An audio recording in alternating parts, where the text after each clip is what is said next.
So the findings that I'm presenting here are based on data from my thesis, which I'll actually get into in a moment. So because of that, I'd just like to acknowledge my PhD supervisors from the University of Melbourne, although Associate Professor Nikki Dowling, who has actually just recently moved over to Deakin University, I should say, and Professor Alan Jackson as well.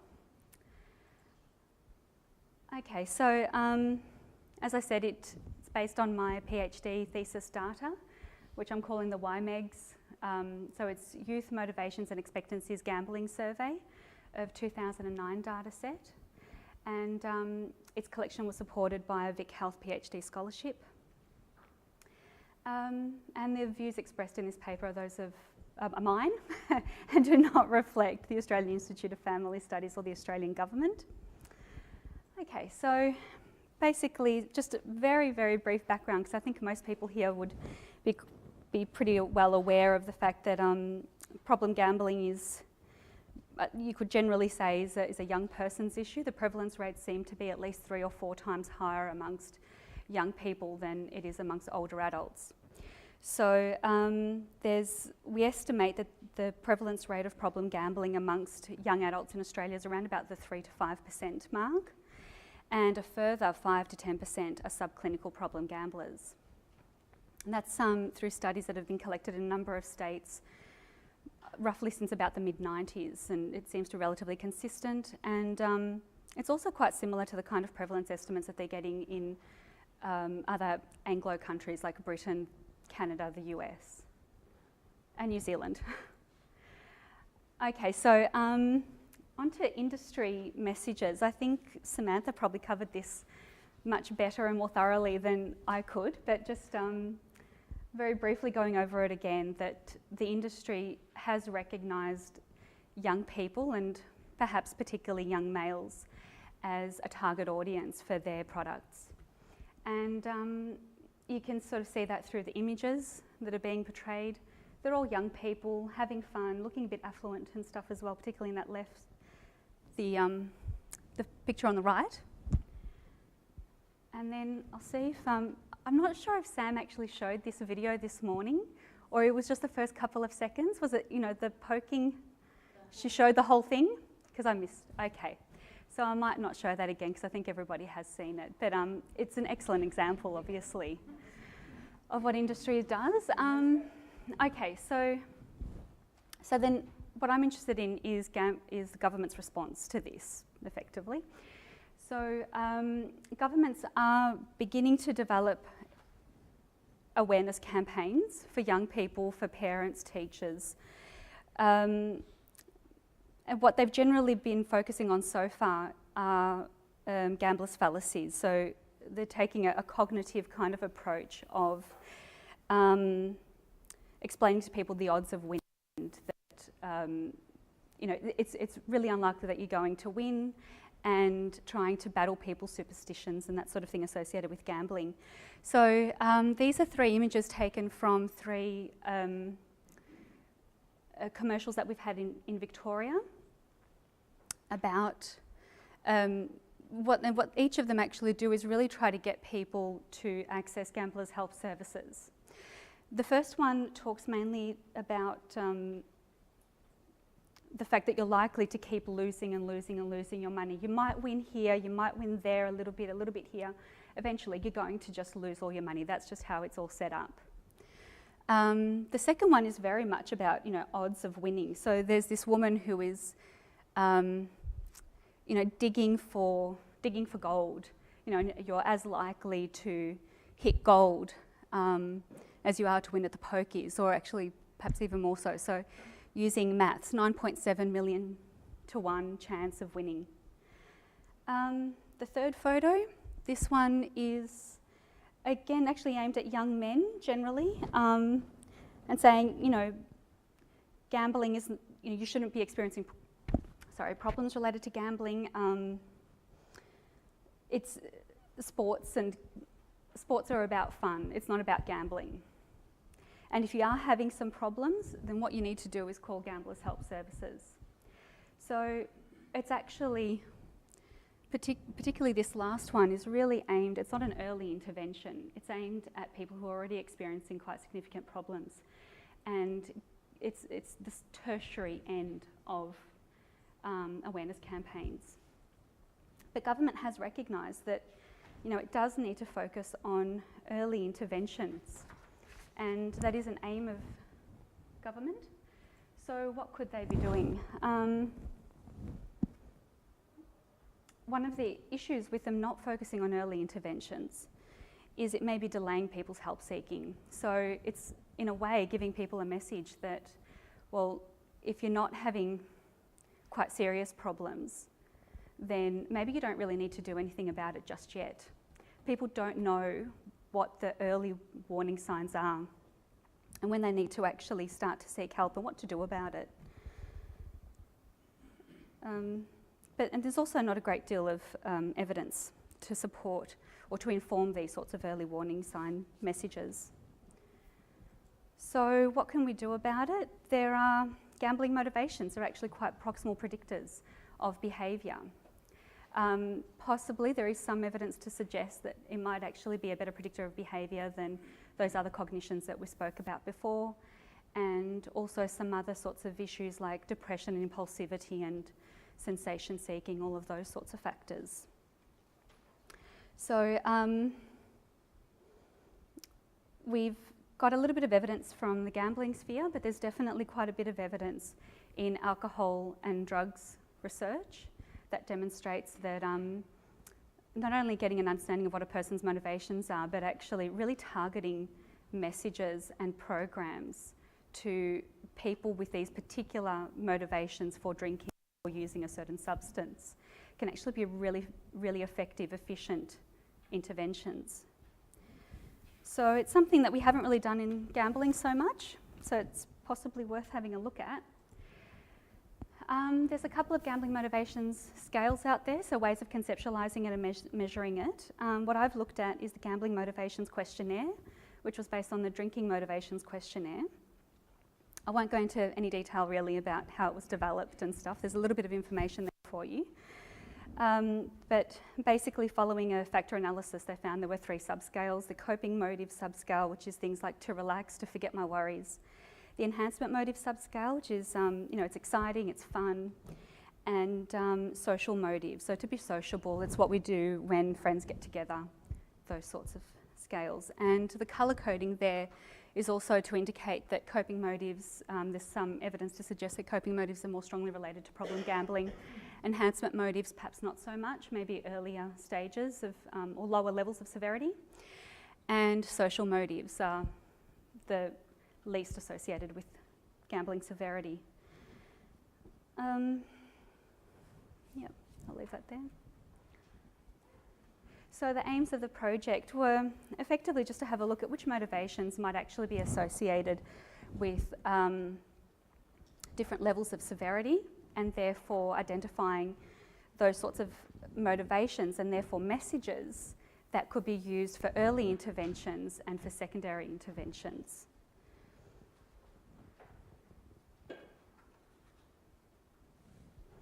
And so then, rather than just looking at the scales in general, I wanted to have a look at each individual motivation, because then effectively that's actually using language that could be translated directly into a message. Okay, so the participants, as I said, was a part of my thesis, which maybe 1 or 2 of you have already heard about, because I've presented at NAGS. I had 512 people who had gambled in the past 12 months. They were aged between 18 and 25. About half of them were male and aged about 21 years old. 23% of them were either moderate risk or problem gamblers, and actually 5% of this sample were problem gamblers. 23% were low risk gamblers, and 54% were non-problem gamblers, and that's according to the PGSI scale. The Problem Gambling Severity Index. Sorry, I should spell it all out. Okay, so the procedure basically, it was mostly an online survey, but about 1/5 of participants filled it out in paper and pen. And I recruited not only from universities and not just psych students, yay. I did go to TAFE colleges, private colleges. There were some apprentices and that sort of thing included in the data set. So from quite a wide range of institutions. I also contacted the Student Youth Network, and they put on an ad in their bulletin board to try to get some young people from as many different avenues as I could. And the way I promoted it was just stood there on campuses and handed out flyers. About at least 1,000 flyers went out with the URL, which of course they could also then send on to their friends, and their friends could also, so there was a little bit of snowballing going on as well, hopefully. Each participant received a movie voucher for having participated. So they may have all gone to the movies together as a group of friends. And then also just hung up some posters and had some advertising in e-newsletters and student portals and those sorts of things. Okay, so onto the findings. So just starting off with the secondary interventions. These are the sorts of messages that were related to being either a moderate risk or problem gambler, so the more severe kind of end of the scale. And basically, perhaps not surprisingly, all of the coping motive items were related to moderate risk and problem gambling. So these were rated significantly higher by this group than all the other groups. I might just mention I ran an ANOVA. Again, I won't go into too much detail, but if you want to ask me about the stats, please come and ask me about that. Moderate risk and problem gamblers reported that one of their main reasons for gambling were to cheer up when they're in a bad mood, to feel more confident, self-assured, to forget their worries, to relax. It helps them when they're feeling nervous or depressed. Now, enhancement motives are possibly slightly surprising that people rated this significantly higher than the other groups. Although when you have a look at the items, it actually is not. They're actually quite closely related to coping motives, I think, and particularly to get a high feeling. I had run a confirmatory factor analysis for the thesis, and this item actually loaded with coping motives. So for this sample that I spoke to, they actually understood to get a high feeling as being more of a coping motive, more closely associated with those coping motive items. So I think what's going on with these items is that they're all about making you feel better when you're not feeling so great. The social motives, again, I think actually these particular items I see as being associated with forms of social identity. These things demonstrates that gambling is now a part of their socialisation and it's become an embedded activity, and that's the focus of their socialising rather than the friends and just going out and having a good time. These are the friends that they gamble with, and that's the focus. And just as a little to mention, the authors who developed the Gambling Motivations Questionnaire actually suggested that the coping motives items might be intrinsically maladaptive. And so if these items are also related to those sorts of, making yourself feel a bit better when you're down, you can see how that's all related. So rather than progressing on to the rest of the results, I'll actually just talk a little bit about interventions. So I think those items suggest that the sorts of awareness campaigns that we can get out there to not only young people, but also those who care about those young people and support them, is that gambling when you're feeling down to cheer up is probably a sign that this person probably has quite a serious problem, and you actually need to seek probably professional help because they're at the more severe end of the scale. Also things like getting into the zone while gambling. Coping motives are escape and avoidance motives. So getting into the zone while gambling, if you realise that while they're gambling, they're just off in their own little world and they're not really hanging out with you guys anymore, that's a bit of an issue there. And then there's also treatment implications. So as a therapist, you could consider things like perhaps actually giving a person a gambling motivations questionnaire, having a look at which of those items they're rating more strongly. For the social items, it might mean that they need to improve their peer support networks. they might have lost all of their non-gambling friends at this point, and all they've got left are those people that they gamble with. So re-socialising them is really important. Again, with enhancement motives, I know this in Victoria we do actually have a couple of projects, or at least one program, where one of the main focuses is actually to get problem gamblers linked in with people who know, who do not have gambling problems and never actually did, but expose them to alternative forms of entertainment basically, and re-socialising them. And then, you know, with coping motives, you'd probably want to screen for things like depression, anxiety, trauma, social connectedness and support. They've got those sorts of deeper, bigger issues going on as well. Okay, so moving on to early intervention. So this is having a look at those people who are experiencing one or two problems, at least some degree of a problem with their gambling, compared to those who just, you know, were gambling but didn't report any problems at all. There's not too many items that distinguish this particular group, and I'll sort of discuss why that might be a little bit later. What I'll say now is just it's a way to celebrate and it's fun. So it's perhaps a little bit okay, so I think this one's a little bit difficult, because I think we often say, well, you know, as long as gambling's fun, it's okay. But if it's a little bit too fun, you might be starting to have some problems. So it actually shows that this is quite a complex area, and we have to really choose our words quite carefully. And I think basically it means that we actually really need to do quite a lot more research into this and really tease it all out. For those who don't have a problem, basically it's a very occasional activity that they do on special occasions. The focus is the socialising, and not the gambling itself. It's they're not even gambling to have fun. They're not really getting an emotional response. These sorts of items, I think, are demonstrating that the person is starting to have a bit of investment in the gambling, a bit of an emotional response to the gambling. You know, it's fun, it's a way to celebrate. They're actually starting to get a bit excited about the whole gambling experience thing. Those who were not having any problems at all were, it wasn't really about the experience, you know, it was just a thing to do.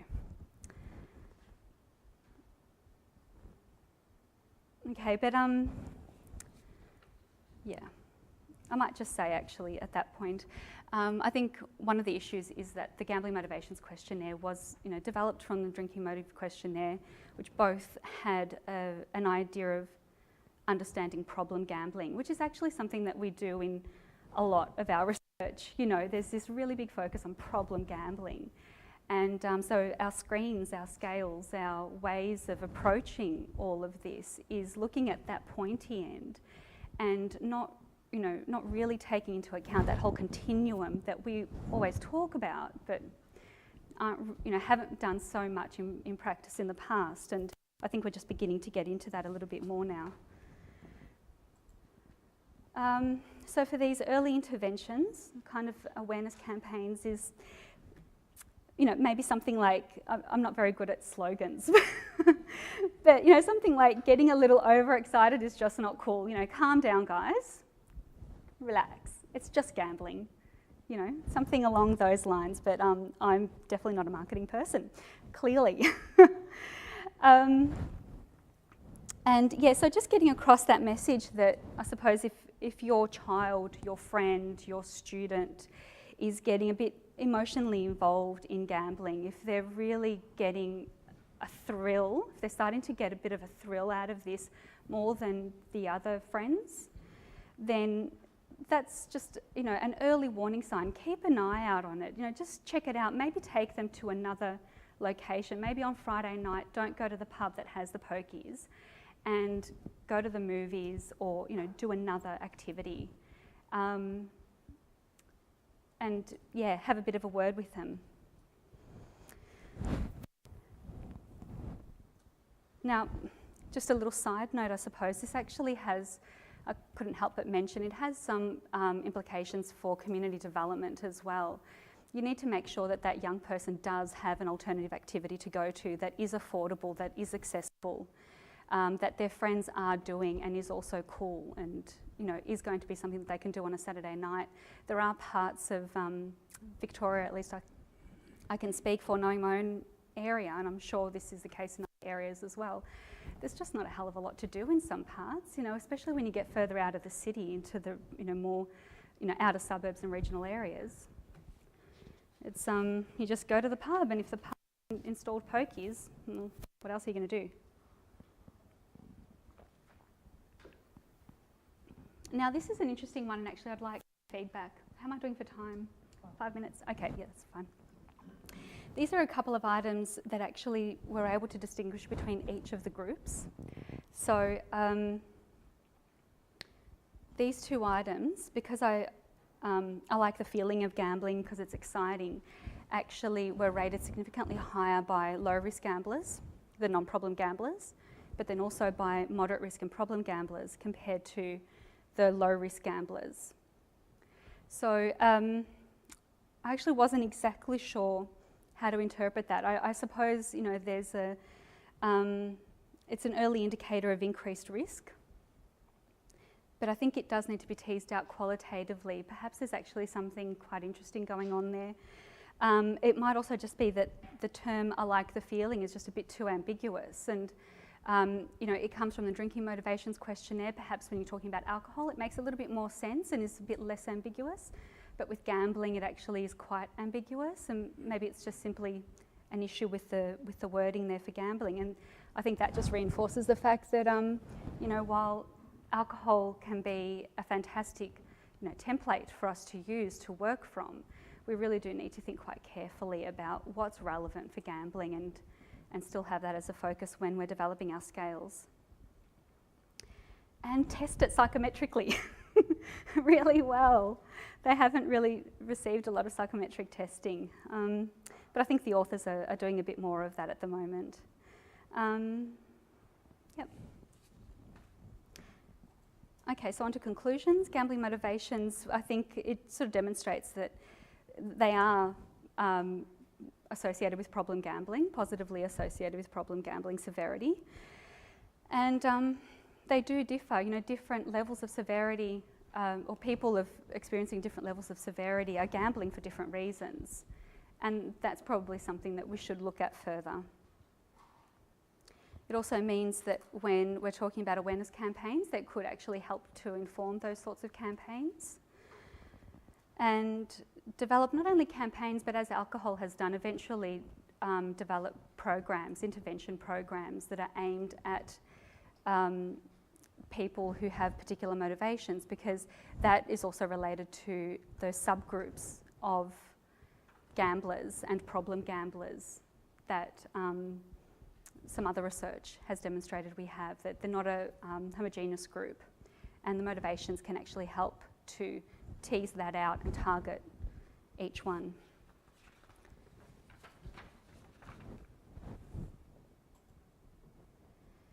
And just quickly going over it again, for low-risk gamblers, gambling is opportunistic, or especially the non-problem gamblers, it's opportunistic. For the low-risk gamblers, it's more of a, it's when it's starting to become an emotion, like a positive emotion enhancer.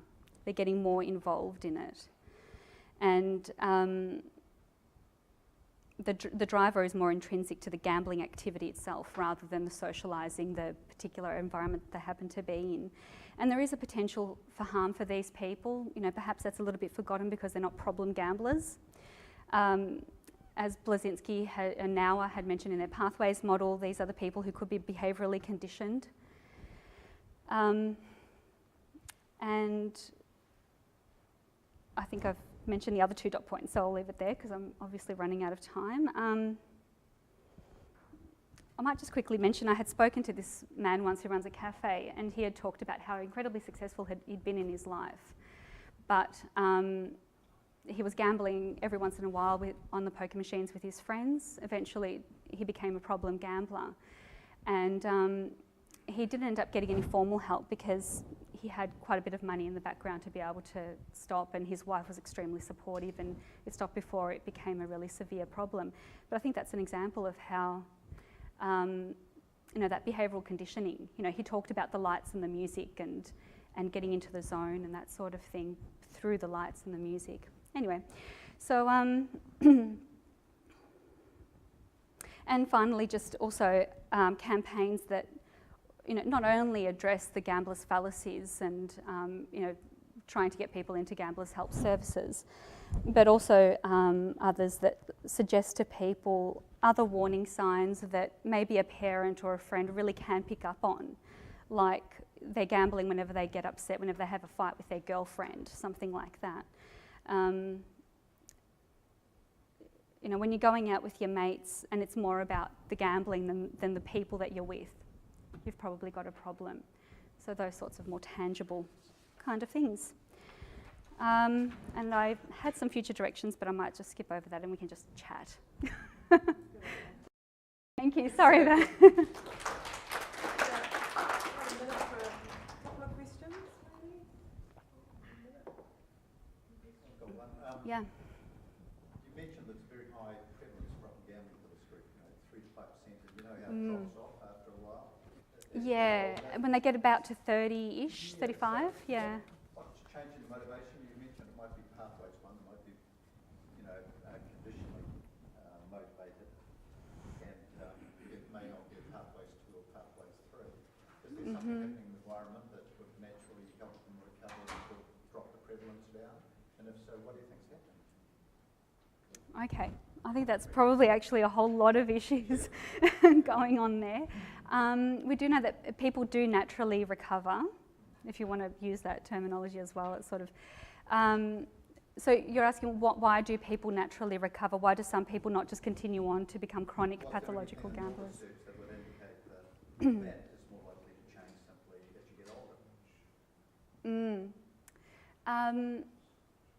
I think if they don't have as strong an emotional investment, and then there's some literature to suggest things like childhood trauma. So if they're not already quite vulnerable from past experiences, that this emotional response can feed into and nurture, then they perhaps stay at the more sort of behaviourally conditioned kind of subgroup, and so then you things like social support. The early interventions like social support and self-regulation as well, and those sorts of things, I suppose, can actually help a person to get back to either responsible gambling or stop gambling altogether. Just so things happen that change different environments. Yeah, and then there's there's just changes. The friends stop going to pubs so much because a couple of them have babies now, and so you just start, there's life stage changes as well, I think, and you start looking for different things out of your Saturday night, I suppose, and so priorities change and interests change. But that's definitely another study that I'd really be interested in doing, and I'd like to talk to you more about it if you've got some more ideas. Yeah. So we have gone over time. Yep, sorry. Thank you.